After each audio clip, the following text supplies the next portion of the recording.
My name is Claire, and up until I met my husband Daniel, I lived a pretty boring life. I grew up in Columbus, Ohio. My dad fixed HVAC systems and my mom worked a dental front desk. I studied accounting in college because it was practical, got my CPA license, and became a senior corporate auditor in Chicago. I was really good at it. My old boss used to say, I could find a missing penny in a spreadsheet with 10,000 rows. That was basically my superpower. Then I met Daniel. He was in Chicago for a work trip. We hit it off at a coffee shop, and 18 months later we were married. I packed up my apartment and moved to San Francisco. That's when I met his mother, Victoria. Victoria lived in Pacific Heights on a stretch some locals call Billionaires Row.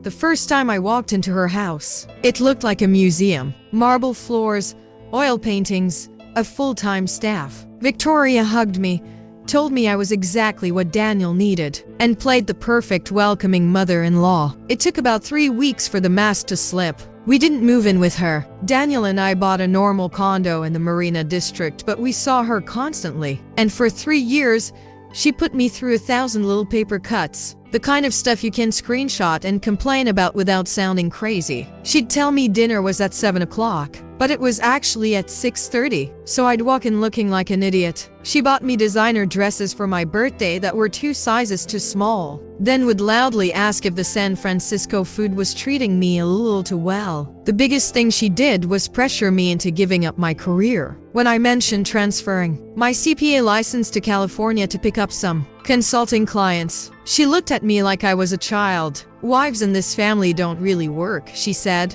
It sends the wrong message. People will start to think, Daniel can't provide for you. Daniel didn't jump in to disagree, so I let my license sit inactive. I stopped arguing. I just started quietly writing down times and conversations in my notes app so I had a record to check my own memory against. Because she was making me feel insane, Victoria ran the Whitmore Family Foundation, set up by her late husband. Every year they threw a massive gala at the Fairmont Hotel to raise money for a children's fund. 400 guests, black tie, silent auctions. About 3 years into my marriage, Victoria called me into her study. She asked me to run the finances for that year's gala. I actually got emotional. I thought, finally, she trusts me. She's letting me in. I had no idea she had been quietly pulling money out of the foundation for almost 3 years. And she was currently in the hole for about $40,000. She needed someone to take the fall when the books inevitably didn't balance. She picked me because she thought I was just a sweet, dumb trophy wife who used to do something with numbers before she settled down. She thought I'd blindly sign whatever paperwork was put in front of me. She had absolutely no idea who she was handing those books to. It took me for days. I spread 3 years of foundation records across my kitchen island and did what I used to do for a living. I traced every single dollar. At first,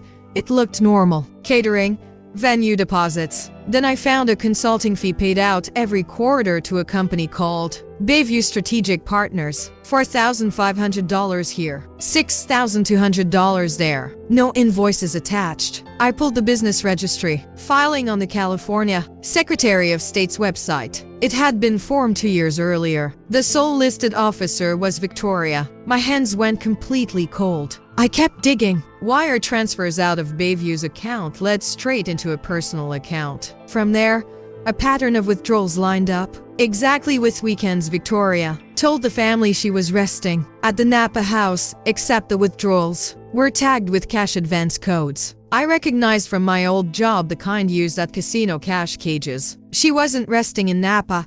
She was gambling near the Nevada border, funding it with money meant for sick kids. My first instinct wasn't actually to blow everything up. I thought maybe I could confront her quietly. So over coffee, I gently asked her what services Bayview Strategic Partners provided the foundation. Her face didn't move, but her voice went dead cold. You should be very careful, Claire, about digging into things that aren't your business. This family has a way of protecting itself. I'd hate for you to find yourself on the outside of it. She just threatened my marriage. I didn't say anything to Daniel yet. I didn't want to make him choose between his wife and his mother based on a half-finished paper trail. Instead, I spent the next 6 weeks building an airtight file. I backed up every bank statement, the Bayview paperwork, and a timeline of the casino withdrawals. I will always be an auditor at heart, gaslit trophy wife costume or not. 2 weeks before the gala, I reached out to the foundation's longest-serving board member, an old family friend named Harold. I showed him enough to prove I wasn't making it up.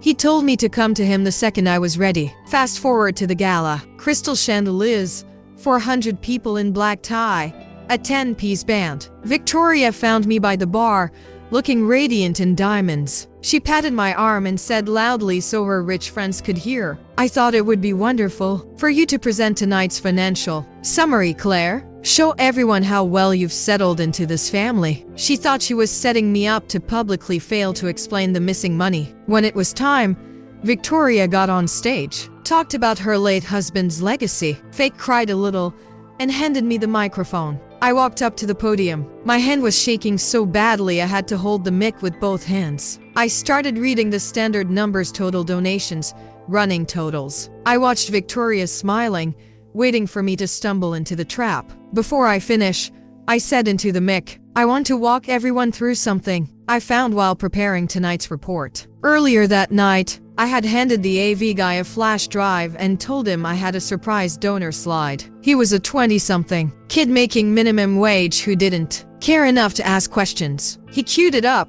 The massive screen behind me lit up. It was a simple chart. 3 years of payments to Bayview. The state registry showing Victoria as the sole officer. The wire transfers to her personal account. And the casino cash advances perfectly matched to her Napa weekends. The room went dead quiet. The kind of quiet where you can hear the ice clinking in people's glasses. Over the last 3 years, I said, not raising my voice, just over $1.1 million intended for the Whitmore Children's Fund was routed through a shell company controlled by our foundation's chair. I looked at Victoria. Her face was the color of a white tablecloth. She was gripping the podium so hard her knuckles were white. Harold, the board member I'd spoken to, stood up calmly. "I reviewed preliminary documentation of this matter with counsel this afternoon," he announced to the room. "The board will be convening immediately. No screaming, no Hollywood drama, just a silence so heavy you could choke on it." I looked at my husband in the front row. I watched his face cycle through confusion,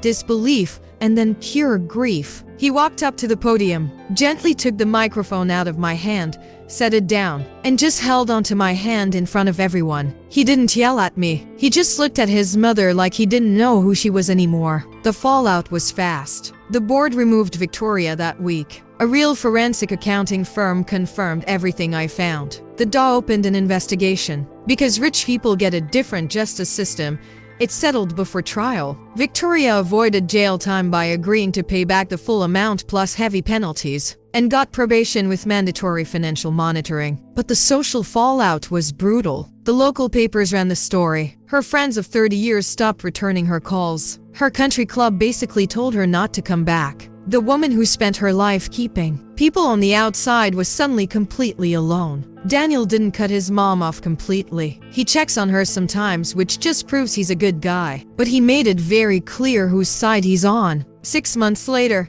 the board asked me to join as a trustee. We held a much smaller fundraising dinner. I stood up to speak, and my hands didn't shake at all.